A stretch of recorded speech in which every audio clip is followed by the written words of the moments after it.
একটি পাখি শীতের জন্য দক্ষিণ দিকে যাচ্ছিল, কিন্তু এত ঠান্ডা ছিল যে পাখিটি শীতে জমে যাচ্ছিল এবং সে একটি বড় মাঠে এসে পড়ল।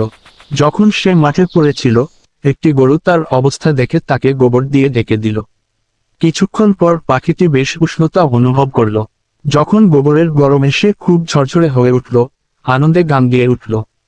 এমন সময় একটি বিড়াল পাশ দিয়ে যাচ্ছিল। পাখির গান শুনে খুঁজতে লাগলো কোথা থেকে শব্দ আসে।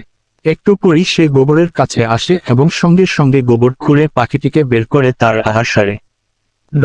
শিক্ষণীয় বিষয় 1. যারা আপনার ওপর কাদা ছোড়ে, তারা সবাই আপনার শত্রু নয়। 2. যারা আপনাকে পঙ্কিলতা থেকে বের করে আনে, তারা সবাই আপনার বন্ধু নয়। 3. এবং যখন আপনি গভীর পঙ্কিলতায় নিমজ্জিত, তখন মুখ বেশি না খোলাই শ্রেয়।